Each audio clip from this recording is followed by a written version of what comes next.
Sa ato nagapangunay nga mapagulong dinalan sa mga balita lokal, barangay nato sa Banwasang La Castellana ginpaidalom na sa lockdown. 7 ka mga tao nga may exposure sa COVID-19 patient number 2 sa Negros Occidental na trace na. Sa balita nasyonal, Presidente Duterte nagtanyag sa 10 milyones pesos nga padya sa sinuman nga Pinoy nga makadiskubre sa COVID-19 vaccine. Presidente Duterte magadesisyon angot sa Luzon-wide community quarantine sa adlaw sang Huwebes. Mayong aga Bacolod, mayong aga Balugabahin sang Western Visayas. Karon nga adlaw Miyerkules, Abril 22, 2020. Ang inyong news team, Aksyon, Dorel, Cabatu. Aksyon, Boy Duran. Ang mga balita lokal pagkatapos lamang sa niya.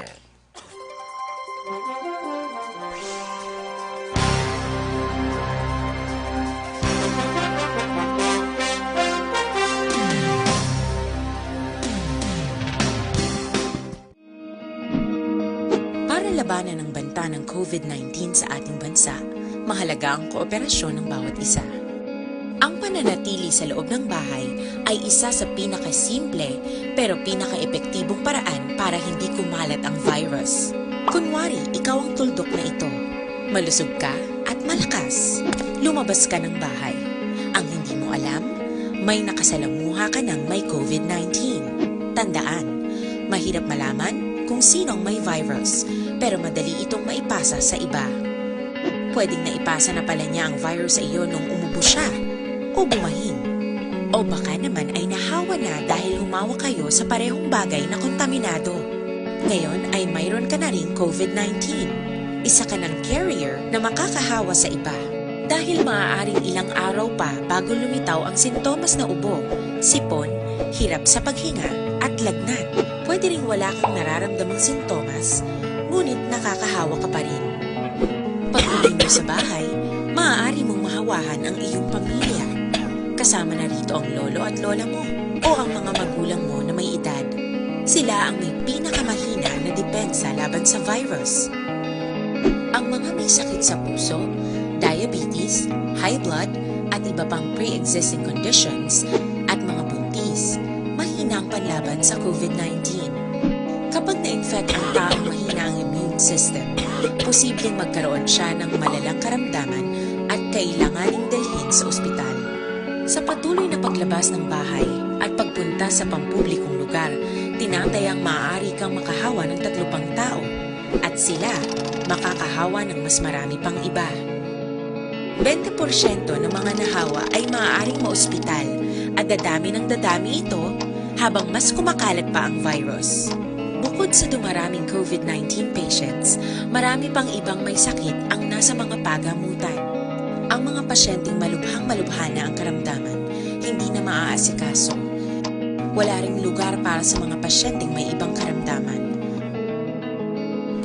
Kaya nating iwasan ang patuloy na pagkalat ng COVID-19 kung iisipin natin ang kapakanan ng iba. Kailangan nating isipin at kumilos na parang bitbit na natin ang virus para hindi ito kumalat pa sa iba. Sundin ang social distancing. At hanggat maaari, manatili sa loob ng bahay. Kung talagang kinakailangang lumabas, panatilihin ang 1 metrong layo sa ibang tao. Maging malinis din sa katawan at sa kapaligiran. Parating maghugas ng kamay gamit ang sabon at tubig. At i-disinfect ang mga bagay na madalas hinahawakan. Ang mahalaga, mapabagal natin ang pagkalat ng COVID-19 para mas kakaunti ang mga kailangan magpa-ospital at mabawasan ang mga Pilipinong Aksyon! Balitang Bayan, Numero 1.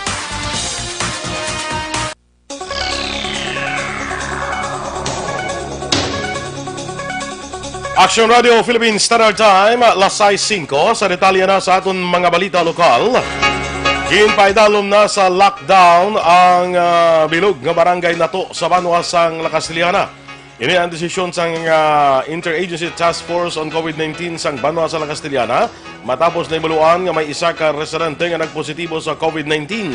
Suno kay La Castellana Mayor Ramayla Nicor Mangilimutan, 1,148 ka mga household ang sakop sa mga barangay kag bangod nga nag-issue sa sang executive order nga nagabutang sa mga barangay sa lockdown. Ang lokal nga panguluhan upod ng mga opisyal sa barangay ang mag-facilitate sang makinanglanon sang mga pumuluyo. Duga pa sang alkalde na pangabay man siya kay Nokpo Provincial Director Colonel Romeo Valeros sang dugang pangapuwersa sang kapulisan para sa mas hugot nga pagbantay sa mga borders sa ilang banwa. Samtang ginklaro naman ni manglimutan nga ang barangay nato lamang ang ginpaidalom sa lockdown, samtang ang iban nga barangay ang yara sa gihapon sa enhanced community quarantine. Istrikto naman nga ginapatuman sa gihapon ang mando sang gobyerno probinsyal angot sa curfew kapag suksok sang face mask sa tanan nga oras. Ang mga kaiping nga banwa sa La Castellana kaangay sa La Carlota kag Moises Padilla ang nagpapanawag naman sang mando nga hindi magbiyahe padulong sa banwa sang La Castellana bangod sang positibo nga kaso sa amo nga banwa. Naibaluan isa ka 43 anyos nga lalaki gikan sa Pavia, Iloilo kag residente sang banwa sa La Castellana ang nagpositibo sa virus nga naibaluan lang sang Abril 20 Lunes nga adlaw. Nagpangabay naman si mga limutan sang kooperasyon sa mga pumuluyo tener sa panimalay bangod nagabuligay ang mga opisyales agud mahatagan igtalo pangod ang ilang nga mga kinahanglanon. Na-trace na sa Bacolod City Health Office kag Barangay Health Emergency Response Team akon BHERTS ang 7 ka mga tawo nga may exposure sa 43 anyos nga lalaki nga COVID-19 patient nga taga Banwa sang La Castellana. Suno kay Bacolod City Vice Mayor Elcid Familiaran, duha ka mga lugar sa Bacolod ang nakatuan sa COVID-19 patient kag ini amo ang Barangay Mandalagan kag Barangay Estefania. Suno sa BC Alcalde pag-abot sa pasyente sa Banago Port sa Marso 13 nagtulog ini sa balay sang iya utod sa Barangay Estefania. Suno kay Familiaran wala sang sintomas ang 7 ka persona kag nagsuwestyon nga ipaydalom ang mga ini sa swab test. Suno sa BC Alcalde nagtawag sa iya si punong barangay Jerry Tingson kag nagpabalo nga natagan na sang face mask ang mga himata kag ginabisuhan nga mag-home quarantine. Nanawagan si Familiaran sa mga taga Estefania nga mangin mabinantayon kag magpa-check up sa Bacolod Respiratory Center kung may mabatsyagan nga flu-like symptoms. Gina-verify pa ni Barangay Estefania punong barangay Jerry Tingson ang report nga nagbalik sa Iloilo ang ikaduha nga COVID-19 positive patient sa Negros Occidental kag nagpauli sa probinsya apang wala na nag-agi sa puerto sang Bacolod. Suno kay Tingson, na istoryahan nila ni Bacolod City Vice Mayor Elcid Familiaran ang nasambit nga report matapos nga nadiskubre nga lain ang timeline sang probinsya sa timeline nga na-record sang Bacolod. Patag ni Tingson, nakabaton sila sang report nga ang pasyente nag-abot nga nagtinera siya utod sa East Home sa tong Marso 15. Tuhay naman sa timeline sang probinsya nga nag-abot din sa tong Marso 13. Nadiskubrihan man ni Tingson nga ang amo sang pasyente ang nag-abot halin sa Manila sa tong Marso 16. Bangod sini, nangin palaligban sa kapitan kung paano na-infect ang pasyente nga matapos basihan ang timeline, yari ni siya sa Bacolod sa nagpauli ay ang amo halin sa Manila. Nag-apilar naman si Tingson sa pamilya nga maghatag sang matuod nga travel history sang pasyente agud nga matrack ang tanan kag hindi makatugas sang kakulba sa publiko. Treatment sila sa barangay pero amon instance sa barangay. Gawlag kita sang advice sang City Health Office no kag Interagency Task Force sa COVID. Ang barangay identified naman naka-identify naman nato no imo naman nato nang ato ni for kay ginasang aga. Yes. Identify nato nag-interview kita. So ari sa level subong nga person under monitoring sila no bilog na nga block. Ang kabahin sang pahayag ni Barangay Estefania punong barangay Jerry Tingson. Pagakabigon nga person under monitoring ang pamilya sang gintineran sa ikaduha nga COVID-19 na positive patient sa Negros Occidental kag ang bugos nga block kung sa diin nahamtang ang balay sa East Home 3, Barangay Estefania, siyudad sang Bacolod. Suno kay Barangay Estefania Captain Jerry Tingson, magluwas sa gintineran 11 pa ka pamilya ang hatagan sang PUM form sang barangay agud nga masiguro nga ma-monitor ang ilang nga kondisyon. Dugang pa ni Tingson nga ila man pag-istoryahan sang Homeowners Association kung ano matikang nga ila pagahimuon.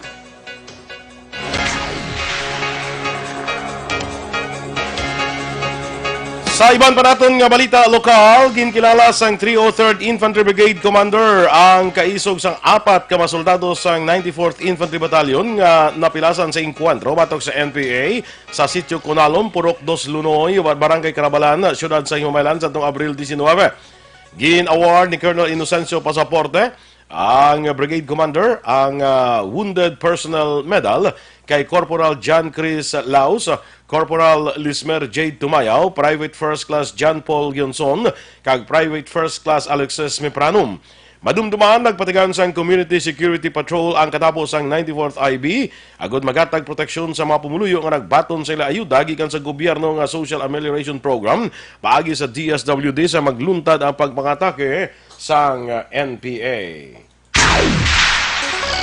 Ang pagsaka sa mga nagalapas sa curfew sa siyudad sang Bacolod ang nagapakita nga wala untat ang Police Initiative Operation nga ginahimo. Base sa datos ng Police Region Office 6 ang siyudad sang Bacolod ang nagapanguna sa may pinakamadamo nga naglapas ang curfew sa bilog nga Western Visayas. Sunod kay Police Lieutenant Colonel Lester Liada, Operation Chief sang Bacolod City Police Office, hindi bag-o sa ila na sambit nga resulta. Base sa statistics sang Bacolod City Police Office Operations Branch, halin sang Marso 17 tubtob Abril 19 sining nga tuig, 1918 ang naglapas sa curfew. Ini matapos ginapatuman sa siyudad sang Bacolod ang General Community Quarantine o kung GCQ, tubtob maging pasaka sa Enhanced Community Quarantine o kung ECQ. Sunod kay Liada, may 19 na sila ka magkaso na pasaka sa korte, kag may nabilin pa nga 35 nga wala pa mapasaka. Sunod kay Liada, nakuhaan na sila sa affidavit kag ginahulat na lang ang advice halin sa City Prosecutor's Office. Dugang panilyada ang kakulang sa personnel sa City Prosecutor's Office ang mga rason kung nga ginhold ang mga kaso sa paglapas sang curfew. Naglambot naman sa 214 ka mga motorsiklo, tricycle, e-bike kag tricycad ang natakpan sa Bacolod Traffic Authority Office sa Bitaw kasunod sa pagpatuman sa Enhanced Community Quarantine sa siyudad sang Bacolod. Sa 214 nga nagkaladakpan, 63 diri ang yara na karon na impound sa Bacolod City Police Office Headquarters. Kalabanan sa mga nagkaladakpan nagabiyahe sa Libertad South Public Market kaysa Burgos North Public Market. Samtang 19 naman ang nadakpan nga naglapas sa curfew kon Enhanced Community Quarantine sang kahapon nga adlaw. Isa sa barangay 9, Jesusay sa barangay Mansilingan, kag duha sa barangay Vista Alegre.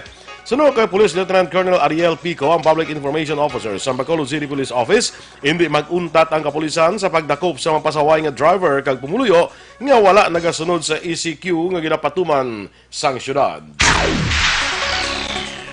Patay ang driver kag helper sang canter sa aksidente sa Barangay Dangkalan, Banwas sang Ilog kahapon nga adlaw 7 sang aga. Ang nagkalamatay ang ginkilala nga Sanday Michael Castillo, legal ang edad amo ang driver, pumuluyot sang Proc 4 Barangay 2 Banwas sang Hinumaan, kag ang helper nga si Nico Along 18 anyos, nagapuyo naman sa Sitio Batilo Barangay Puok sa amuman nga Banwa. Ginkilala naman kay Jesmilo Godines, 48 anyos ang Barangay 2, Banwas ang Ilog ang driver sang hauler truck. Sunod kay Police Major John Ganzon, ang hepe sang Ilog PNP, naglupok ang goma sa tuo nga bagin sang pangulihi sang canter, kag nadulaan sang control ang driver. Nagtabok ang canter sa piyak nga linya sang dalan kag nasugata ang nagapadulong nga hauler truck rason sang ila pagsalpukanay. Giningagaw pa nga madala sa Lorenzo Zayco District Hospital sa siyudad sang Kabankalan ang mga biktima apang gindeklarar nga dead on arrival. Yara naman sa paghinakop sang Ilog PNP ang driver sang hauler para sa nagakaigo nga disposisyon.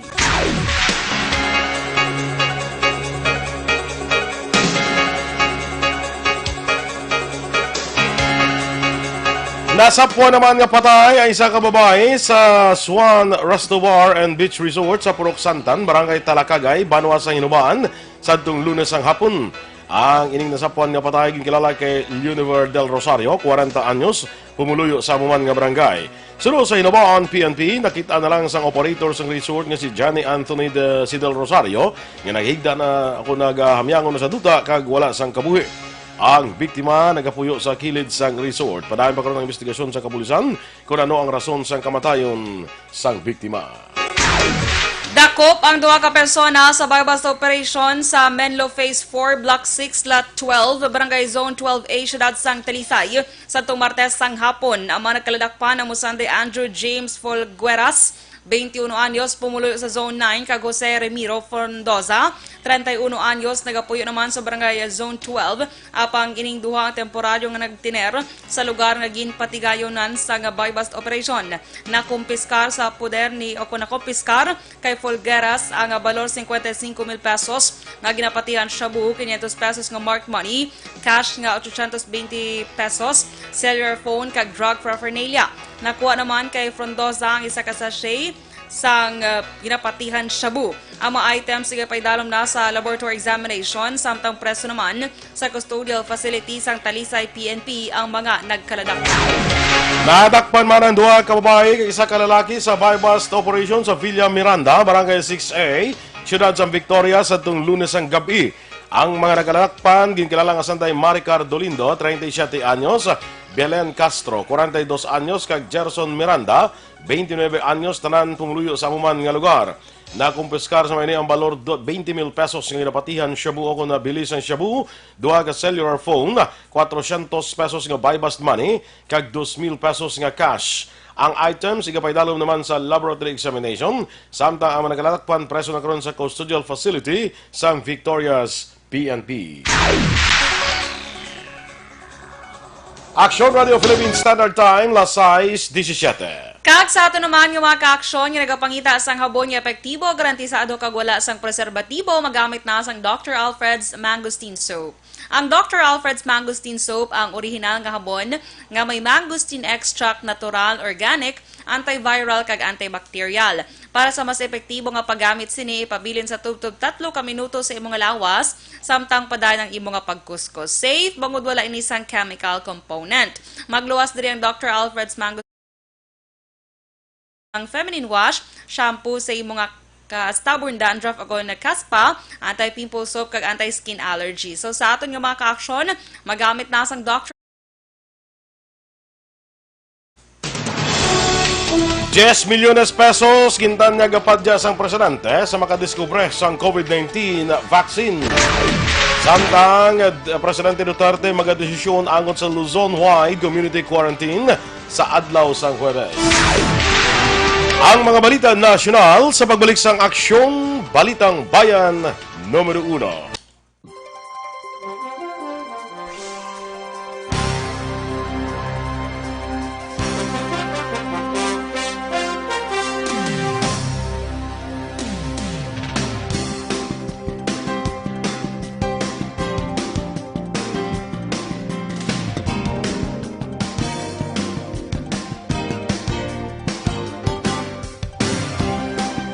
In these trying times, my most important task as your governor is to keep you safe and protected.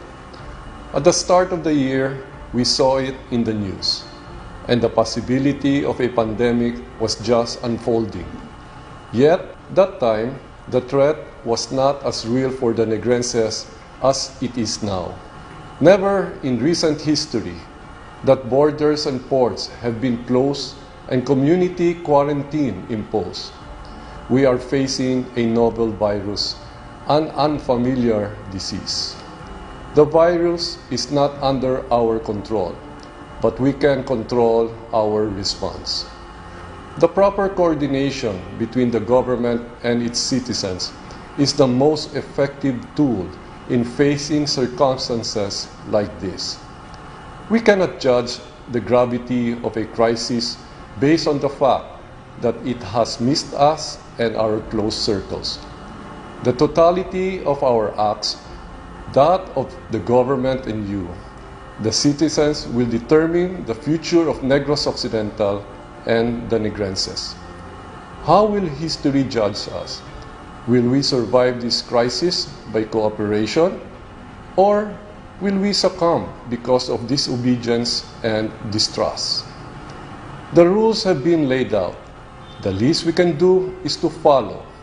We are not sure how long are we going to be in this quandary, but be assured that your provincial government is doing everything under the given circumstances to ensure the security, welfare, and well-being of everyone.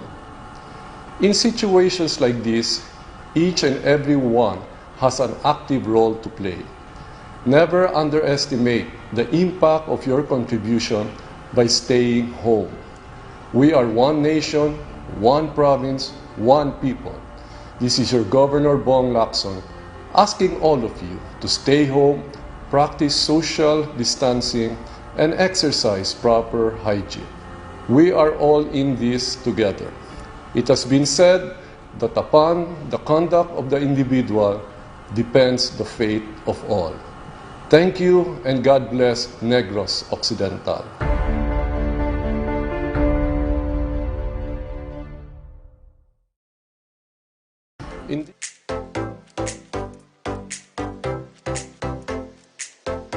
Mga ka-aksyon, madapos ang nagpalaylay ng pamaagi at protektahan ang imong kaugalingon batok sa novel coronavirus 2018 o ng COVID-19.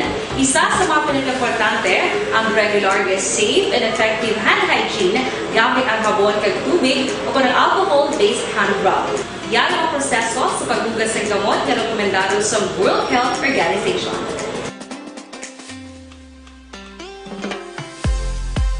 Balitang Bayan, Numero 1.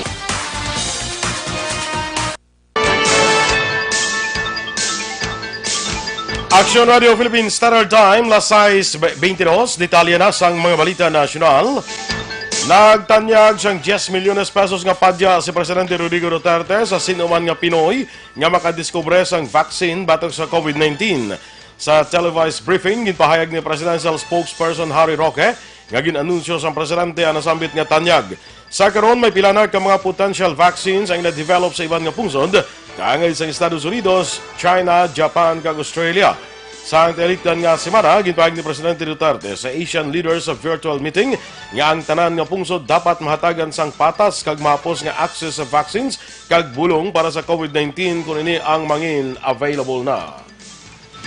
Mga desisyon si Presidente Rodrigo Duterte angot sa Luzon-wide community quarantine sa adlaw sang Huwebes o buwas nga adlaw, Abril 23, 2020. Ang impormasyon ang ginapalambot ni Senator Bongo nga nagtambong sa President's consultations atong Lunes sa mga health experts sa mahimotikang sa gobyerno nga pagahimuon. Una ang ginpahayag ni Presidential Spokesperson Harry Roque nga sa nasambit nga konsultasyon, ginpamangkot ni Presidente Duterte kung ano ang mga potential consequences kung i-lift, i-modified o kung ipabilin ang Luzon-wide community quarantine agon matap na ang paglaptas ng COVID-19. Ginpamangkot man sa Presidente kung mayara pa sang second wave sang COVID-19 infections kag pila ang mapatay sa masakit kung temprano nga i-lift ang mga restrictions. Wala naman ginapaboran sa mga health experts nga ginkonsulta ni Presidente Rodrigo Duterte ang total lockdown sa Luzon para sa epektibo nga pagpauntat sang paglaptas ng COVID-19. Sa atong Lunes, ginkonsulta sang Presidente ang mga eksperto angot sa posible halit kung ang Luzon-wide quarantine ang i-lift, i-modify o kung i-maintain. Sunod kay Presidential Spokesman Harry Roque, wala nagrekomendar ang mga health experts ang total lockdown, kag ginaduso lamang nga i-maintain kag i-lift ang ECQ sa ibang nga lugar depende sa kaso sa COVID-19. Duwa pa ni Roque, well-researched ang mga opinion nga ginpresentar sa mga eksperto. Lakip sa mga nagtambong ang Musantayanay Health Secretaries Esperanza Cabral, Janet Garin, kag Jaime Galvestan. Nagtambong man ang public health experts si Dr. Susan Mercado, Health Reform Advocate Dr. Anthony Liachon, kag Dr. Mahar Lagmay sang University of the Philippines. Ginmando ni Presidente Rodrigo Duterte sa mga opisyal sa gobyerno nga ipadayon ang diskusyon angot sa kung bala i-lift, extend o kung i-modify ang Luzon-wide Enhanced Community Quarantine para mapunggan ang paglaptas ng COVID-19.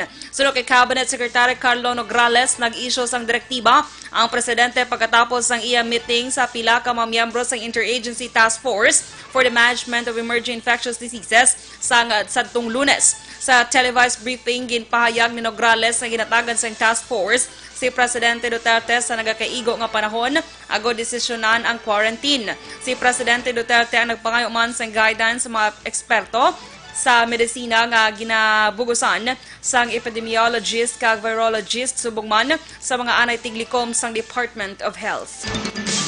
Nagpositibo sa COVID-19 ang 18 ka mga preso sa Correctional Institution for Women. Sa report ni Correction Superintendent Virginia Mangawit kay Bucor Chief Gerald Balitang, ginpahayag nga sa may isa ka PDL ang indala sa ospital kag nagpositibo sa COVID-19 kag gilayon nga nagpatayan sa contact tracing sa mga close contacts ni. Ginpaidalom sa COVID-19 test sa Philippine Red Cross ang 42 ka mga persons deprived of liberties kag siyam ka mga Bucor medical staff ang na-expose sa pasyente. Base sa resulta, 18 ka preso kay isa ka staff sang Bucor ang positibo sa masakit. Lunsay mild symptoms ang ipakita sa mga nagpositibo, samtang ang iba naman asymptomatic.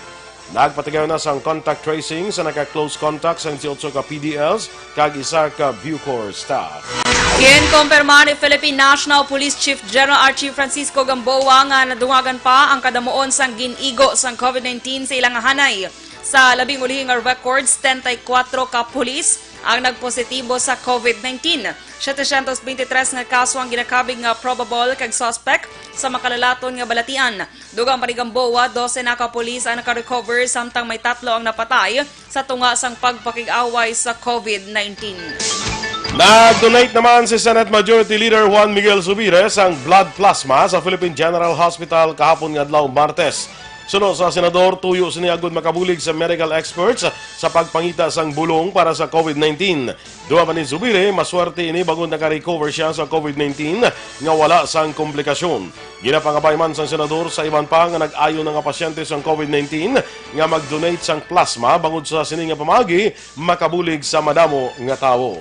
Nagsaka na sa 6,599 ang kadamuon sa nagpositibo sa COVID-19 sa Pilipinas matapos na record ang 140 ka mga panibago nga kaso kahapon nga adlaw Abril 21. Sa pinakauli nga record sa Department of Health, may 41 ka mga naka-recover kag sa kabilugan, mayara na sang 654 ka recoveries. Na-record naman sa Department of Health ang pinakanubo nga kadamuon sang napatay bangod sa COVID-19. Kahapon nga adlaw siya mga nadugang sa napatay apang sa kabilugan nga record naglambot na sa 437. Ginaduso naman ni Transportation Committee Chairman kag sama Representative Edgar Mary Sarmiento nga ang gina-implementar nga enhanced community quarantine sa mga lugar nga wala sang na-record nga kaso sang COVID-19 ang mahimo na nga magtapos ang ila ECQ pagkalaligad sa Abril 30. Sunod kay Sarmiento, 17 ka riyon sa Pilipinas ang nabaluan na dapat sang Interagency Task Force ang trajectory sang COVID-19 infection. Sa din panubo na dapat ang mga kaso sini magduwas na lamang sa NCR, Central Luzon kag Calabarzon. Dugang pa ni Sarmiento, matapos ang 5 ka semana nga ECQ, makadesisyon na dapat ang mga IATF sa mga lugar nga pwede nga i-lift ang lockdown kag umpisahan ang pilot testing sa pagbukas liwat sang ekonomiya. Ginpahayag ni House Speaker Alan Peter Cayetano nga maghimo magapatigayon sang online session ng Kamara sa Mayo 4 kon ang Luzon-wide Enhanced Community Quarantine o kon ECQ ang magapadayon. Sa virtual meeting, ginpahayag ni Cayetano nga ang Kamara magakonvene para sa resumption sa nga session sa Mayo 4 nga nagasunod sa legislative calendar. Ang Senado kag Kamara ang naka-recess pa sa karon kag ginapaabot nga magbalik sang session sa nasambit nga petsa. Dugang pa rin Cayetano nga nagahulat man sila sa anunsyo ni Presidente Rodrigo Duterte kung ano ang matabo pagkatapos ng Abril 30. Gin-deploy ang 800 ka mga reservists ng Armed Forces of the Philippines sa 4 ka syudad sa Metro Manila agud magbulig sa local government units nga magpatuman sang enhanced community quarantine. Sunod kay AFP spokesperson Marine Brigadier General Edgar Arevalo, 500 ka mga reservist ang gin-deploy na sa Manila kay syudad sang Quezon, samtang 300 ang ginassign sa Parañaque kag Pasay. Ang deployment nagwa pila ka adlaw matapos ginpahayag ni Presidente Rodrigo Duterte nga mahimo niya imando sa militar nga mag-upod sa pulis sa pag-implementar sang community measures kung ang publiko padayon nga wala sang disiplina sa piyak sang ECQ. Aksyon Radio Philippine Standard Time, lasay sa 29 sa aton mga ka-aksyon. Ining Dr. Alfred Spear Mangosteen Capsule Antibla. Manggaranon ni sa vitamin C. Amo nang ang narekomendar ginaton ni sa inyo para nga makalikaw kita sa mga ubo, sipon, trangkaso, kay iban pang respiratory diseases. Natural ini kag organic. Naga-prevent sang ubo, sipon kag hilanat. Kag immune booster pa ini, no? Nagapabakon sa aton immune system sa research ini sa Kentucky Medical Center sa USA. Ang Dr. B-complex, ang B1 para sa reflexes, ang B6 pabakod sa aton nga baga para likaw kita sa ubo, ang B12 para naman maayo ang absorption sang sustansya sa kinanglanon sa aton nga lawas. So dumduma ang Dr. Alfred's Pure Vitamin C, natural kag organic, kag wala pa sang preservative. Kay pure ini gikan sa mangosteen. Inyong inartiyan ang aton mga balita diri sa Aksyon, Balitang Bayan Numero 1. Standby na sa Aksyon Report, second portion. Upod nga Aksyon, Fred Salanga. Balikay kita sa aton dugang nga mga balita sa Aksyon Balita Morning Edition. Upod yapon sa inyong news team. Aksyon, Dorel, Cabatu. Kag-Aksyon Boy Duran, una sa balita, una sa Aksyon, sa Bacolod Aksyon Radio.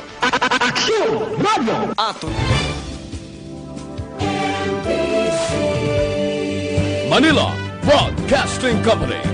Sa balita. Komentaryo.